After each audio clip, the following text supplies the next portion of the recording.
everybody. We are so happy that you are here today. Welcome to the 10th episode of the Connected Wellness Podcast.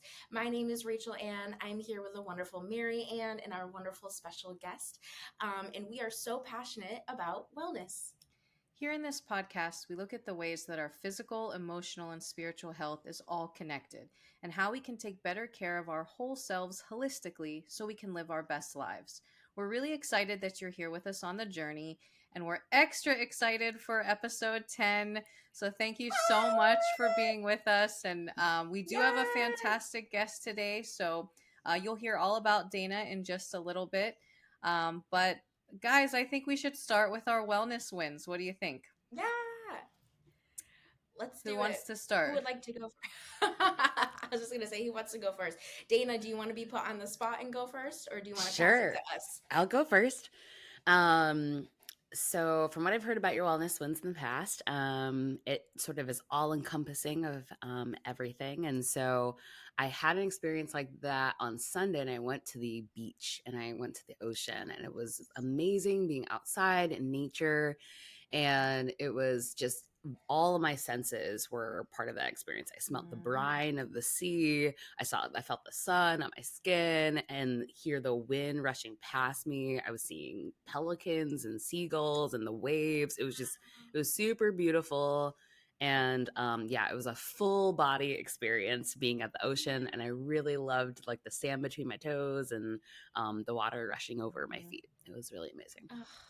That sounds so wonderful. Oh my gosh. Take me to a beach now. Just take me now. That does sound great. I love that. Yeah. How about you all? Should I pick someone? Yeah, go for it. Okay. All right, Marianne, I pick you. Okay. So mine is based on something we talked about in the last episode about my wellness journey, which is still very much a journey. Definitely not done. I don't think it will ever be done. But one of the things we talked about, kind of one of the, downfalls or whatever, is that I felt like I was becoming obsessed with my weight. Do you remember talking about that? And it became like a little bit too stressful, and I get stressed when I have to weigh myself. And one of our wonderful listeners and one of my very best friends gave us a tip on Instagram that she threw away her scale. And I was like, okay, you're my hero, number one, but number two, I'm definitely not at that level. But I have just decided to not weigh myself every week for now.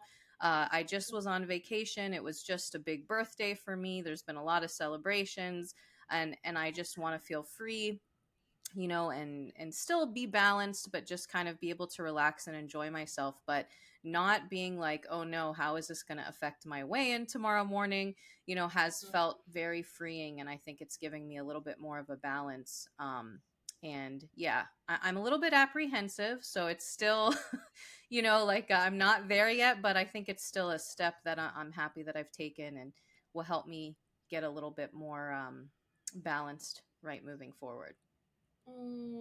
Yeah. I love that. It is an adjustment, girl. And it is not too late to wish our lovely Marianne a very happy birthday. Happy birthday. Thank you. It was really, really awesome to be able to see you walk into this new year with the wonderfulness that you are. So we love that. So everybody in the comments, tell happy birthday to our awesome Marianne. Thanks. Yeah, and kind of similar, your wellness win was related to last episode. My wellness win was also related to last episode. So last episode, my wellness win was that I signed up for the gym. That was a very big deal. I explained why. And my wellness win this time is that I actually went. Yeah. So it was a big deal to sign up. Good. And then I was like, okay, Rachel, we signed up. Now we should probably go. And it was such a big deal because I actually had to look at my schedule and intentionally plan it out. I was really tempted to skip one gym session because I was like, oh, I can actually get ahead on this project. And then I was like, Rachel, you actually schedule time to do this project tomorrow. Like there's a scheduled time to do this tomorrow. Therefore, you literally can go to the gym today. And I had to really stop myself from freaking out about that. And so that was a wow moment. And I really enjoyed going to the gym. I felt really great afterwards, even during. while I was doing the workouts. Nice. So yeah, it felt really good. So yay, So great. wellness wins. Yay. Yeah. Awesome. Now we're gonna get into the awesomeness of this episode, and we have the awesome, wonderful, incredible blessing and privilege to have the wonderful Dana here. And I'm gonna read her bio so we can learn all about who she is and all she's going to be talking about with us today. So Dana is a social entrepreneur. She's a licensed therapist. She is an organizational psychologist. She's also, or an organizational consultant. She's also one of my closest friends, so I have a personal bias, and that I also think she's very awesome.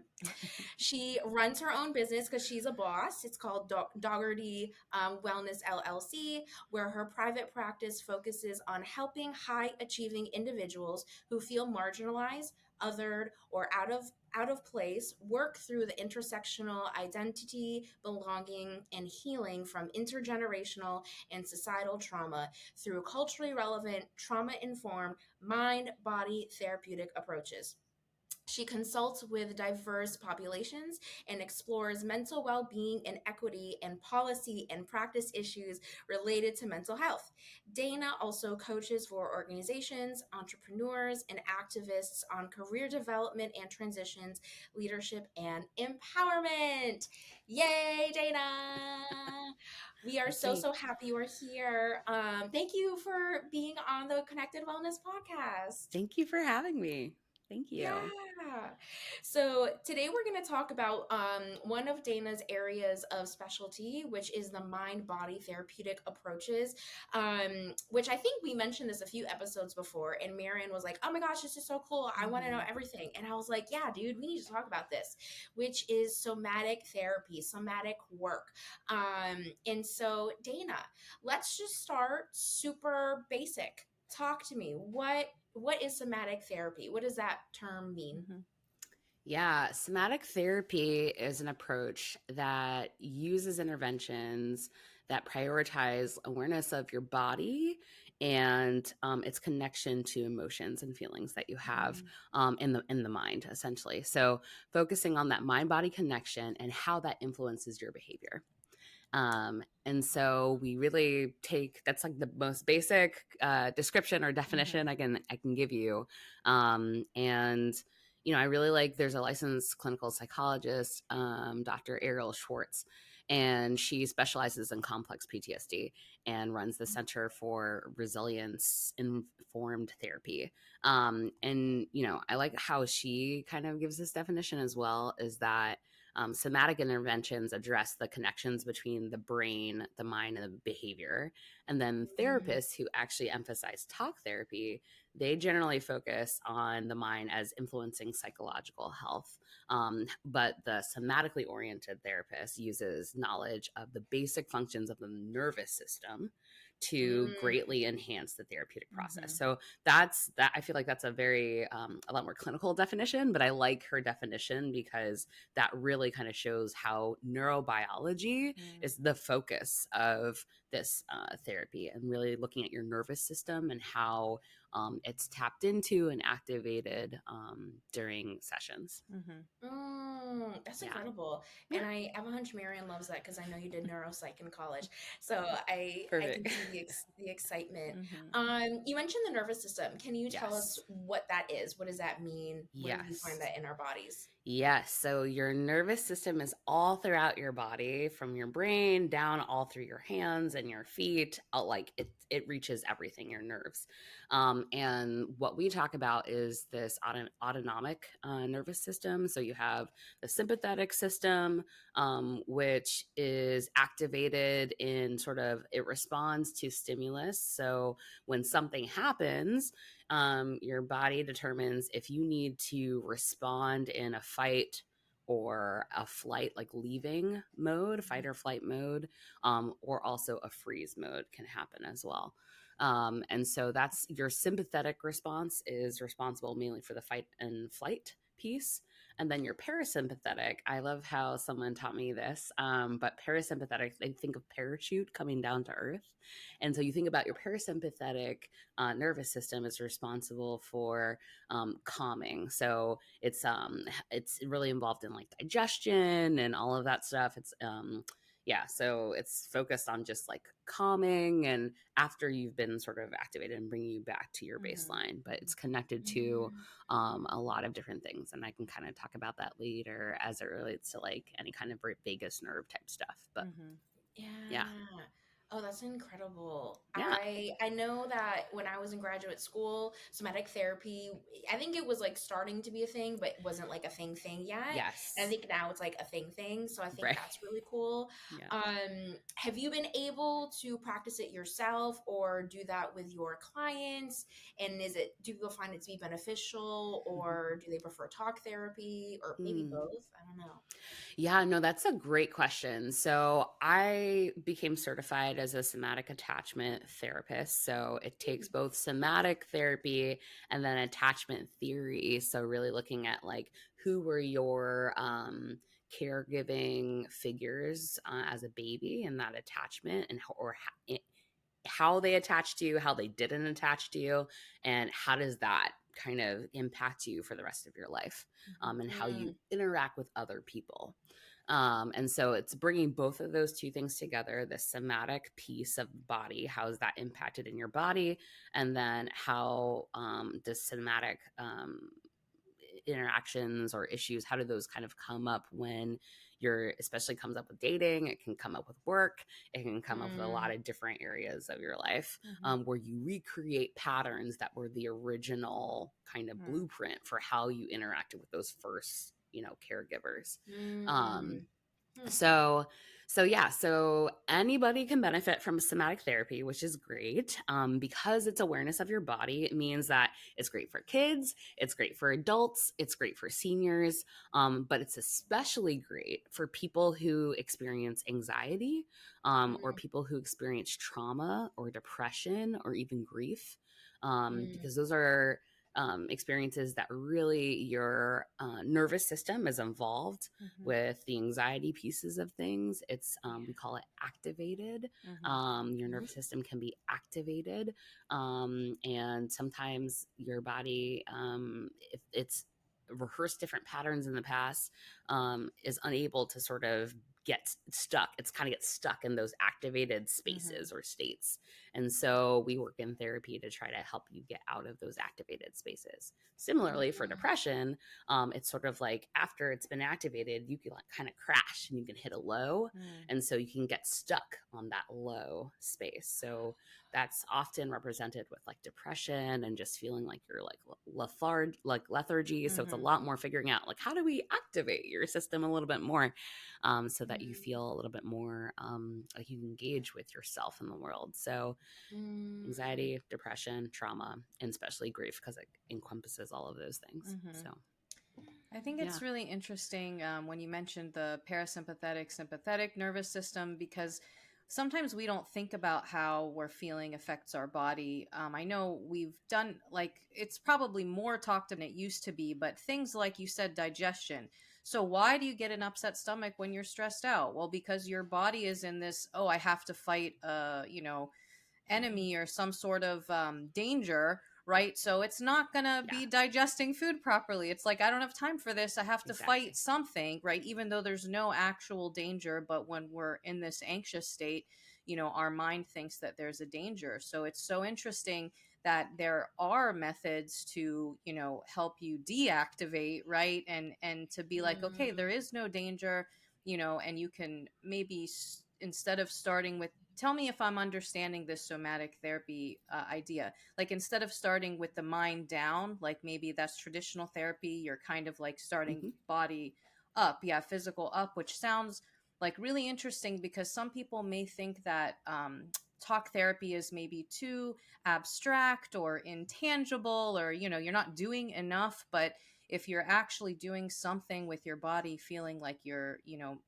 actively doing, even if you're not literally like running, but if you're actively doing something with your body, it could feel like you're actually doing something as opposed to just talking. I don't know. Yeah. Am I understanding that right? Yeah, I'm like the whole time I was like, okay, neuropsychology major, like yeah, come through. Exactly. Yeah, you're really getting it. Nice. I like to say that, we often think and interact in the world from the neck up. We often think about ourselves in our work lives, right? For 8 hours a day, just what are our interactions? What's like my communication with somebody? Like, how am I going? I'm thinking very cognitively, like, how am I going to change how I think about this? Or, we think neck up. And we completely forget that our heads are attached to the rest of our body. And so we don't think neck down. But your whole body experiences situations, not just your thoughts and your mind, but your whole body experiences a situation. Like you mentioned, Marianne, if you're anxious about something or something happens, you might get a stomach ache in addition to feeling or experiencing all those thoughts that happen as well. Yeah. So somatic therapy is an opportunity for us to really think about your whole body, like involved in experiences and events that happen to you, not just talking it out. Wow. Yeah. So I don't know if I'm jumping the gun here. Sorry, Rachel Ann. Were you gonna say You something? can if you Because I'm like Go I'm for it. dying to like have something that I can try. Is there something like very Yeah. basic? Yeah. And it's no secret. I often say that I have some anxiety. So is there something? And you mentioned this is a good technique for anxiety. Is there something very basic that we could try at home to try to just get an idea of the benefits of somatic therapy? Help us, please. Help us, anxious people. I know. I'm trying to think of something. So, yeah, there are a couple different. So, somatic work, right, engages any sort of awareness of your body. So, really basic. A good place to start would be something we call grounding. So it's when you get grounded with your body. Oftentimes, and I think in past episodes, you probably have talked about grounding as well. You get connected in with your body, but also connected in with the space around you. So one thing I might do first is just invite people to kind of look around your space, kind of take a look at, like, without any sort of judgment, like what's around you. Name like 3 to 5 things around you so you're oriented to your space. That's grounding in your space, right? And then I'll invite someone to take that inward, okay? And then I'll invite someone to kind of like as they take a breath inward, and breathing is a great somatic, like vagus nerve type of stimulation thing to do for calming. Breathe in, and then as you exhale, and you continue to breathe in and exhale sort of like, 2 to 3 times. What is it like? How does your body experience your space around you right now? What do you notice, right? I'm always just asking, be curious about what sensations are coming up in your body. What do you notice in your shoulders? What are you noticing in your neck? What are you noticing? How does your jaw feel? What are you noticing in your chest? What are you noticing in terms of sensations in your stomach, right? Are you feeling tightness? Are you feeling butterflies? And I ask people to get really descriptive. And that helps you to be able to get words. And there's no right or wrong, right? You can be like, it feels like Jello with like pineapples in it. And I'm like, okay, like, let's go. Like, what does that mean? Jellos and pineapples. And we don't get into meaning. We're just like, okay, are the pineapples, like, are they spiky? Are they soft? Like, what's that like? So that you can get to know what your nervous system like responds to in terms of calm within your space. Yeah. So that's like a really short exercise. Yeah, and maybe your space isn't a space of calm. So I don't want to assume that either, right? But if you look around and your space is a space of calm, or if you think about the beach, for example, that might be a visual imagery thing, then you might think about something for yourself, whether it's the beach or something all encompassing, like being next to a tree. And what do you notice? What sort of sensations do you notice in your body as you visualize that image, right, of calm? And then I'd have people do that with something else. And usually I don't have to make up the content for the other side of the spectrum. Usually people are coming to me with situations that they're dealing with that are stressful or traumatic or distressing, right? So I work just with small pieces of whatever they've experienced, and then ask them to kind of take that inward. So how did you experience, for example, if it's a car accident or something like that, right? How, like, what do you notice in your body right now? And they'll be like, oh, I wasn't even aware of what was going on in my body, but now that I'm like really thinking about it, and I'm sort of just, and I'm like, take people out of their thoughts, and I'm just like, sense into your body, like, what do you sense, what sensations are coming up for you? And they'll be like, oh, I didn't even realize my hands were like this, they were like tightly gripped. I didn't even realize that my shoulders are literally up to my ears right now. And I'm like, and then I affirm, and I'm like, yep, I'm like reflecting back to them. I see that. So that's sort of like a little bit of a taste of like what somatic therapy can look like in action. But yeah, it's taking therapy like a step deeper into like how your whole body experiences a situation. Wow. And with grounding, can you just do that whenever you're feeling anxious? Like whether you're like, I live in New York City, so if I'm feeling anxious on the train, can I just like Yes. engage in grounding there? Yes, I love that question because it's such a portable skill. You can take it with you on the subway. You can take it with you as you're walking down the street, and it doesn't have to be long. That's the best part about this. Like, you don't have to do a 20-minute session or a 30-minute session, like yoga or something like that, which I do think is a great somatic practice. But just like sensing and grounding in is so accessible to you. You can do it for 2 minutes before a meeting. You can do it for like 30 seconds before you're about to like meet someone that you haven't met before, or something that might, you might feel a little activated, or you might feel a little anxiety about that, right? And so yeah, there's no time on it. You can do it for as short as you want or for as long as you want. And usually what I suggest is not just to do it before anxious things, but to really get to know your body well. It's good to just practice. Like, take a pause in the middle of your day just because you want to get to know your body well, and how it responds to the world around you and what's going on with you. But taking a pause in the middle of your day for like 2 to 5 minutes and just noticing, how's your body impacted by today? How's it impacted by what you're doing? Yeah. I love that it sounds like just becoming more aware, increasing your awareness, Exactly. which is connected Yes. to mindfulness, which we talk a lot about. And I mentioned that I was reading this book called Intuitive Eating last time, and that a big part of that is being in touch with your hunger cues, your fullness cues. And if you're not in touch with your body and how you're feeling, that's going to be impossible. So it sounds like it just has so many benefits beyond potentially helping with anxiety or trauma or depression. I mean, yeah, that's really awesome. And that is such a great and easy exercise. And I've actually heard, Dana, tell me, can you extend this? I've heard, so yes, noticing things that you see, but maybe also saying, okay, what are some things that I hear? What are some things that I can touch, the sensations? What are some things that I smell? And maybe even one thing I can taste, like if I have a piece of gum, or so getting all the senses in there. I don't know if that's a more complete grounding experience, or what do you think? Absolutely. I love that. So I definitely do that exercise as well. It's called like 5, 4, 3, 2, 1.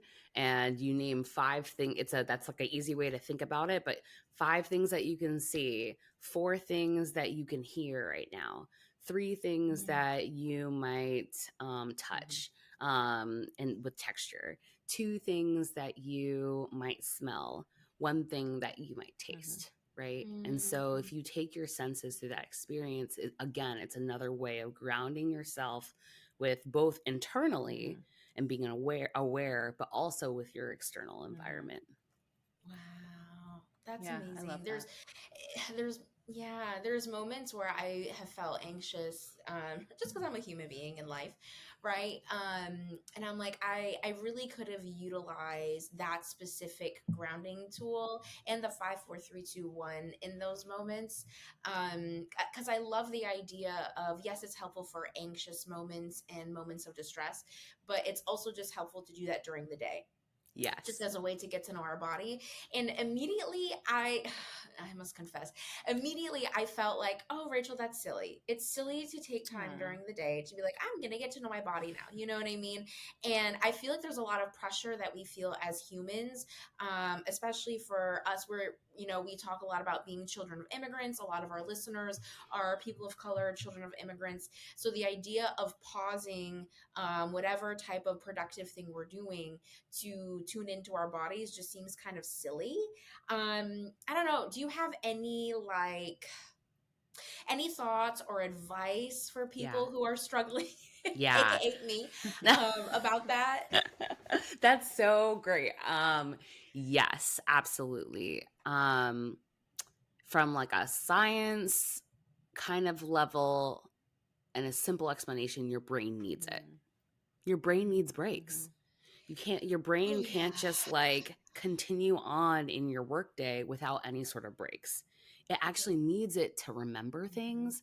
It needs Mhm. it for you to be able to have words for things. It needs a space for it to be able to what we've called in psych from college, like consolidate. It's called a consolidation, when your brain is consolidating all the information and content that Wow. it's taken in, whether it's from meetings or from, Mhm. interacting with people or whatever you've discovered as you're working on your data set or whatever. Mm-hmm. Right?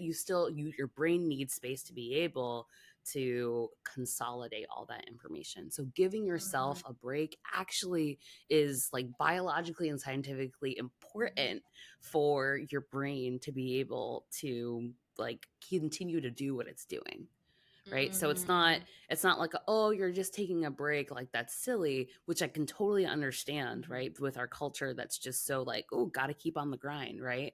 But it can be harmful to us, Mm-hmm. right? Because we actually need that space to be able to be it allows us to be creative. It allows us for so many things, consolidating information included. But Mm-hmm. yeah, we definitely need those breaks. And so why not take one of those breaks to actually get to know how your whole body is experiencing work, experiencing the day, experiencing interactions with other people.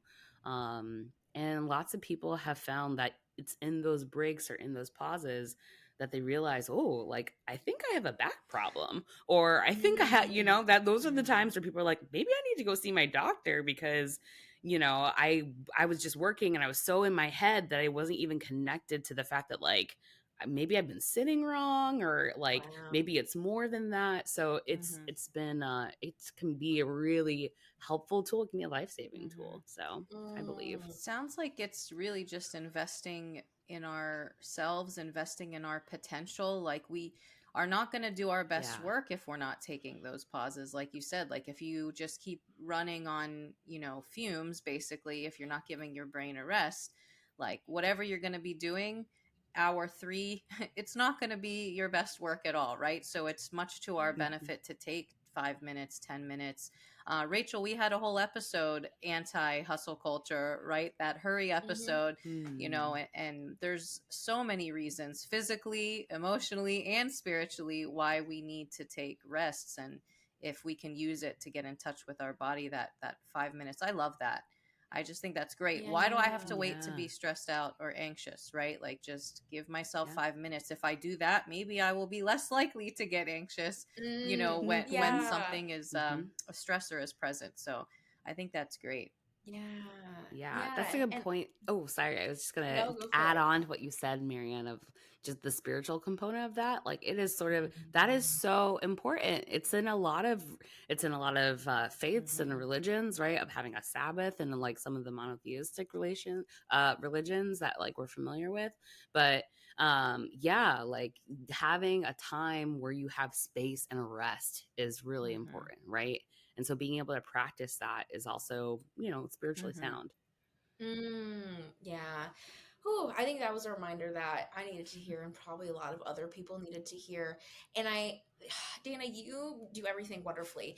And one of the things that I was just like, wow, was the way that you were explaining it, almost from like a from like a person-centered or approach, which is like, yeah, like, yes, we can produce really great work once we do this, and yes, we can reduce our anxiety and all of that, but the focus is really like, how do we tune into the needs of our bodies first as priority, and then all Yeah. of these amazing things come out of it. But that's not necessarily the reason why we do it. We do it because we need to take care of our bodies, period. And I love that that was like a gentle but also challenge. So it's like a gentle challenge. Um, I'm apparently known for those. My clients are like, "Oh, I know you just challenged me, but it was so nice. It was so gentle." Oh my gosh, I love that. And you mentioned, oh, if I mess it up, I apologize. Vagus nerve. Um, Yeah, yeah. talk to us about that. Who did not ever take AP biology? What is Yeah. that? So I will have to look at my notes for this a little bit. But yeah, I mean, so the vagus nerve is it's like one of the main, it's the main conduit or highway of your parasympathetic nervous system. Remember I mentioned the parasympathetic nervous system is, think about parachutes, think about calming, right?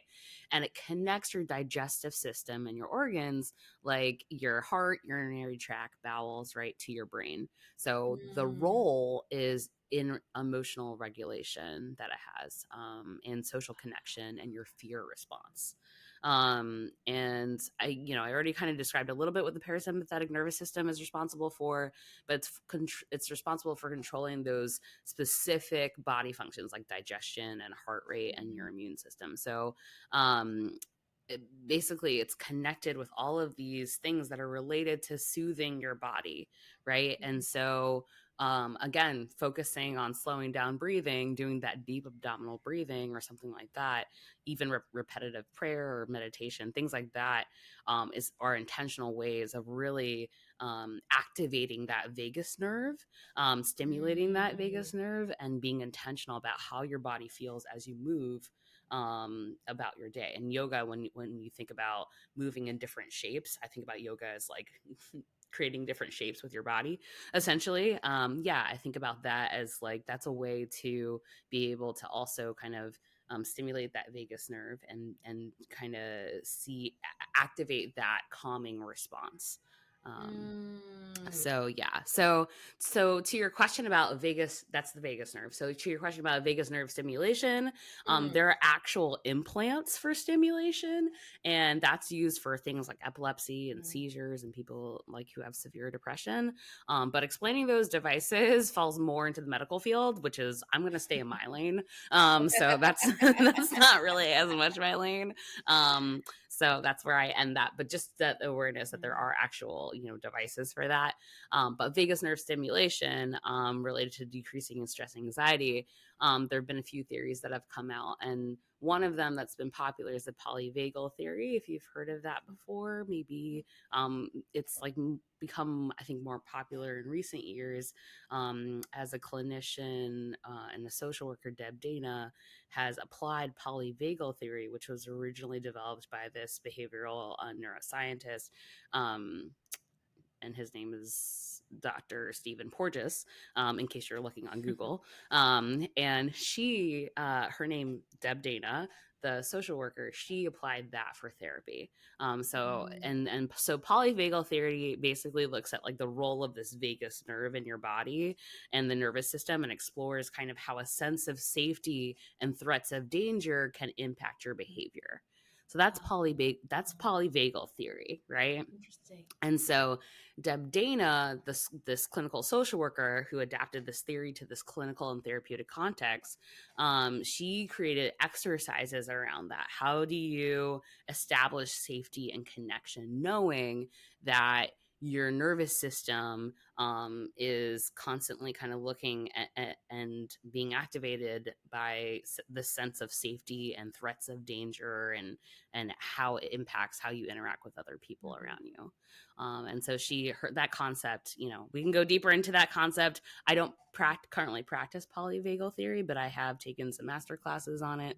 And so I am familiar with polyvagal theory, but it's something that I hope to, learn more about in the future as it gets more popular. But yeah, so anyway, to answer your question, this is kind of like a long context for it. For how do you stimulate this vagus nerve? One way you can is using deep belly breathing, right? Because I mentioned that this vagus nerve goes from like your all the way through, right? So you can expand into your abdomen and rib cage, and we'll do like 3 deep breaths, like something like that, and really inviting this parasympathetic response, this soothing or calming response. What happens to your body when you fully expand into your abdomen and rib cage? What happens in that moment when you try that 3 times, for example? Right. And I was speaking to my husband also last night about this episode, and he's a physician, and he's like, oh yeah, the vagus nerve, and he's like, did you know that you could actually like manually stimulate it, because the vagus nerve runs behind your vocal cords right here. So yeah, you can actually he's like, yeah, you can like rub the back of that area. It's kind of like connected to the vocal cords and muscles at the back of your throat, and you can rub that area as well. And sometimes when I'm like observing clients in session, people do that naturally, right? Yeah. If you've seen people be like, oh, I'm so upset, they're actually like trying to self-soothe in that moment. They just like don't realize it. That's so interesting. Wow. Yeah. So just a tool for you all and your listeners. As, I mean, how do you find it? How do you know if you found it? Yeah. So usually I think you can like look on some Google images around like where it actually is. But yeah, it's kind of behind your it's like right next to connected to your vocal cords and muscles in the back of your throat. So it's kind of like this area right here. Yeah. And you can just like rub down it here. Is your husband like a holistic medicine physician? Because I feel like I've never heard anyone say that before. No, he's not. But he's a sports medicine physician. But he does deal with musculoskeletal body all the time, right? And he he was like, yeah, you can actually like do some vagus nerve stimulation right here. And I was like, I didn't even know that. So that's fascinating. There you go. I mean, the breathing, of course, is extremely like easy for us all to do. You can't say like, I don't know where to breathe, or I don't have the time to breathe. I don't have, like, everyone can breathe. So I feel like that's the best tool for us. And here's the thing, I don't know about you guys, but I've suffered from like a overflow of information. So of course we've all heard that deep breathing is good, right? It's soothing, it's relaxing, but I've heard about like box breathing, and like in yoga we talk about the ujjayi breath, which is basically that belly breathing, but like you sound like Darth Vader when you breathe out. Like, do you need, is it a specific type of breathing? Like the box breathing that I've heard of is like you inhale for 4, you pause for 4, you exhale for 4, you pause for 4. And I don't know, sometimes that's like a little bit too much for me. Like, is it just big, deep breaths that you need, or is there some specific breathing activity that you think is the best place to start? Yeah, that's good. The question around like how. So, usually people will say exhale longer than you inhale. So, sometimes I like to adapt that box breathing to more rectangle breathing. I love it. So it's more like inhale for 4 and not pause, right? Not actually hold it in, that tension, but to actually like exhale that for longer, right? So there are different variations to that. Some people might breathe in and then they might breathe in a little bit more. You might hear that more in yoga, where you're breathing in and then you breathe in a little bit more. And then when you have a long exhale, you just exhale that ujjayi breath.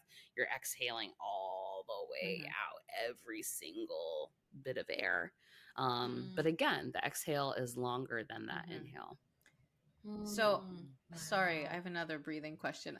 Because like I said, too much information. I read a lot of things, and sometimes you don't know like what's valid. But I had heard that if you want to wake up, you inhale for longer, like maybe if you, in the morning. But if you want to calm down, you exhale for longer. Is that correct? Oh, you just said the exhale part, but I don't know about the inhale part. Yeah, that is a really good question.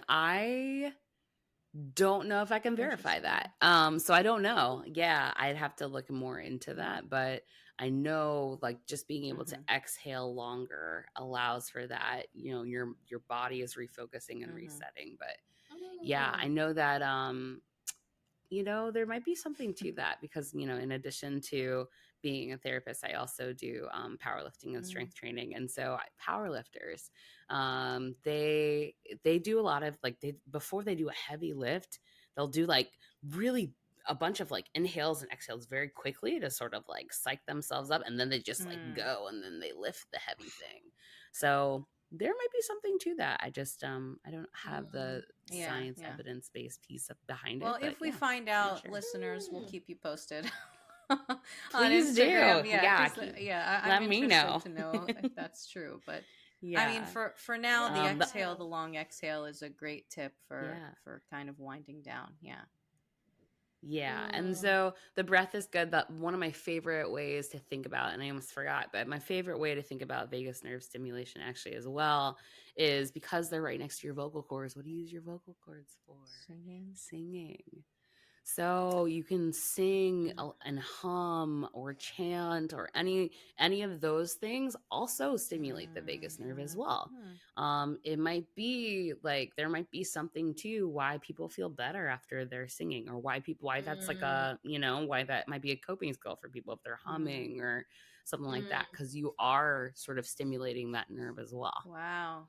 Oh, that makes a lot of Yeah. sense. I Yeah. know because I was thinking about from like a spiritual perspective of singing, Hmm. when I'm like worshiping or whether it's at church or just by myself in my own devotional time, I usually feel a lot better. I feel like I released a lot. And that makes sense because it's activating all of this. Um okay, I have a very quick last question if Sure. possible. We got time. Um Yeah. so would you? Oh, sweet. Okay, Marianne keeps track of time because I can't. So thank you, Marianne. Something that a lot of people wonder that I've had conversations with is when do you know if some type of pain you're experiencing is it because of a Mm. negative emotion, right? I don't even know if there are negative emotions, but is it because of an emotion or is it like an actual injury?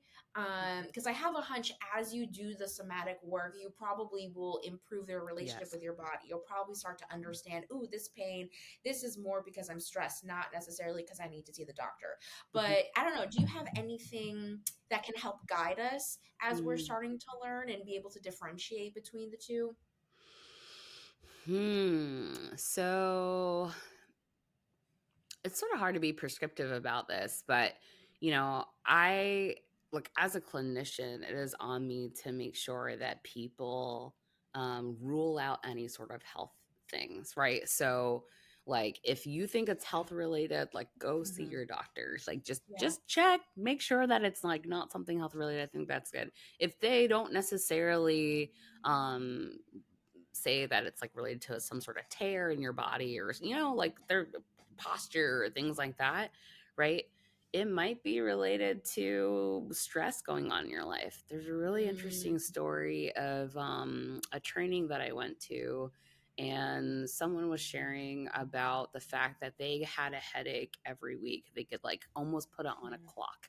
um, and they had a headache, and it was always Fridays, and it always every single Friday they could be like, okay, here's my 4 o'clock like migraine, and it was like a really like debilitating headache. wow.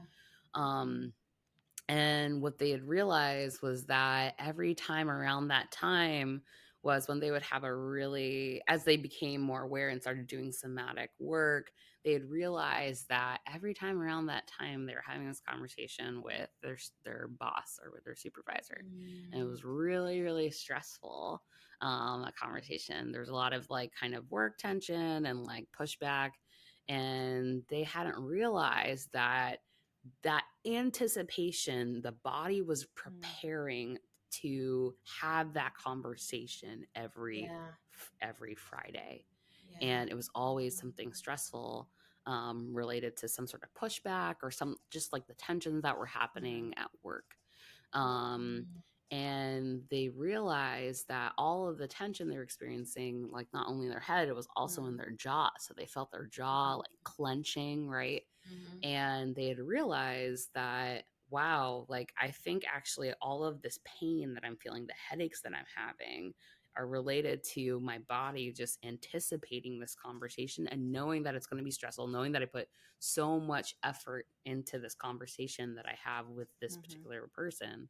um Yeah. and so they ended up, I mean, they ended up leaving their job, but they ended up all just realizing that that that was that's how their body was Mm-hmm. experiencing stress, Mhm. was Mhm. was really taking that into their body and realizing that that was the kind of manifesting, or yeah, it was manifesting in a Mm-hmm. headache essentially.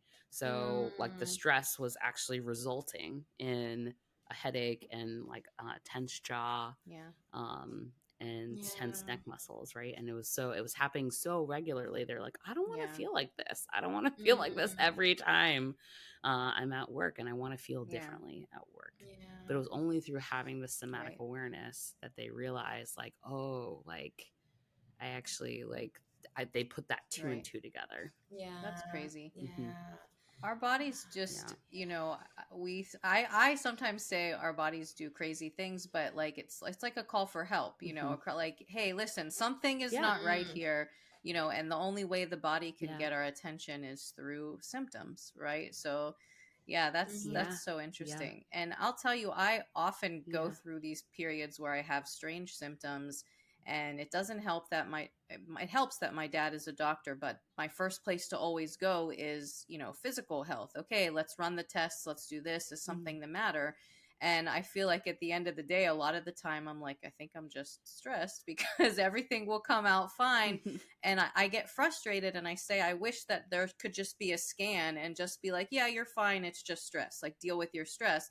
But I'm feeling Mhm. a little bit more empowered now that, okay, maybe I don't have that scan, but if I take a little bit of time and try and become more aware, maybe I can get to the point where it's a little bit Yeah. easier for me to be like, Hmm. okay, nothing's Yeah. actually wrong with my GI system, or nothing's wrong with my head. I don't need another MRI, right? Like, let's just maybe Hmm. Mhm. focus on some breathing or whatever. So, yeah, I really appreciate this. And there's a Hmm. lot of takeaways for me that I'm going to try for sure. Oh, Yeah. good.